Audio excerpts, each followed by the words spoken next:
Good evening, brothers, sisters, and union siblings. Happy Labor Day. My name is Zach Flash. I am a fourth-generation Oklahoman and a third-generation trade unionist. My great-granddad was a member of the Grange movement, part of the rural electrification cooperative that brought power to the plains, and a proud member of the Oklahoma Farmers Union.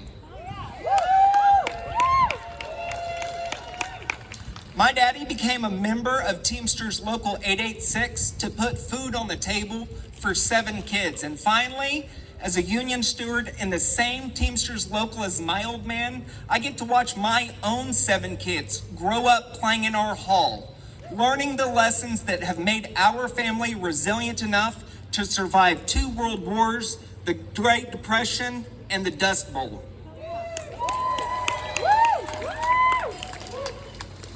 My daddy taught me something pretty simple. There are 3 ways by which a person can get wealth: by work, by gift, and by theft. And it seems pretty apparent to me that the reason why working people get so little is the corporate beggars and thieves are taking so damn much. The basic fact is this: American society is a class-dominated society. A small number of people has vast economic wealth, while the overwhelming majority have almost no power in the economic realm. This aristocracy of privilege, they own most of the resources of our society, and they get to decide the basic decisions of what gets made, how many people will be employed, and etc. We see them argue in their newspapers and on their social media over interest rates, inflation numbers, and who deserves to be accorded which rights. But the fact of the matter is, while the rest of us have some political power, it takes massive money and a tremendous amount of time to win even small victories. There is a fundamental inequality of power which tends to discourage most people from even bothering to get too deeply involved. You people out here know exactly what I'm talking about. But that is to say that even though these elites have overwhelming power, they do not have absolute power. Things would be quite worse if generations of working people had not spilled tears, sweat, and their precious blood for the 8-hour day, for weekends, for Social Security, for Medicare, for integrated workplaces, for public education, and so on. And things could be quite different. I dare say things could be better if more people were to engage in the struggle to change things. Because friends, the fight is not over. The perverts who run our economy and the political system are attacking every gain working families have made in the last century. Hundreds of thousands of our neighbors struggle to afford rent, groceries, and health care. Extremist theocrats are setting up a 2-tier layer of education in this state. The money that used to go to public schools is increasingly being diverted to segregation academies by voucher schemes. We're taking budget cuts and they demand more and more tax cuts. This is a moral failure, and it is fuel for the crises that working people face, from strip mining of democratic institutions to ecological and climate catastrophe. That's why Labor Day isn't just about wages. It's about justice.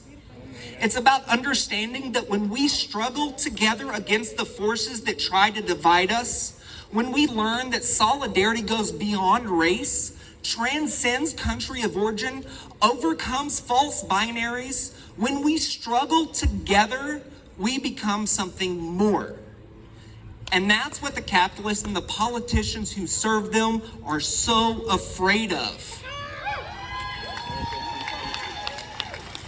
They try to pit us against each other. They tell the white worker that the black worker is the enemy. They tell the native-born worker that the immigrant is coming for their job. They tell the straight worker that the queer worker is the dangerous one, while these absolute freaks own islands of debauchery. Our struggle is not against the person standing next to us. Our enemy is the system that tells us there isn't enough for all of us, while a select few swim in obscene wealth.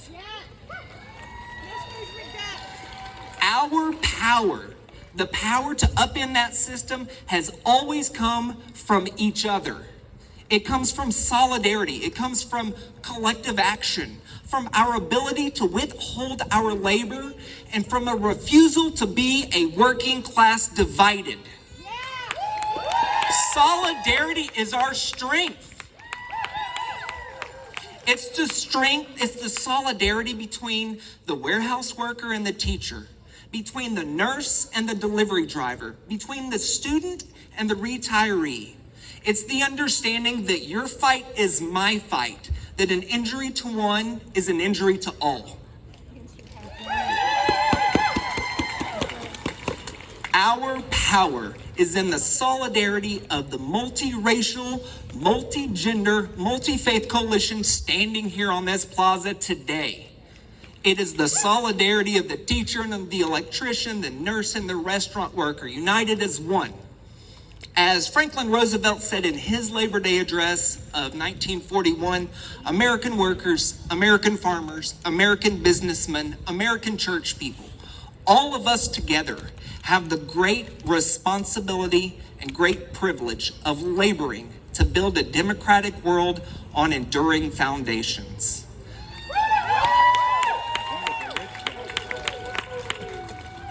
We need that democracy, not just in this building, but we need it in our workplaces. We need it in the factories and in the fields. We need solidarity in the streets. Struggling for it together means rejecting passive politics in favor of getting organized.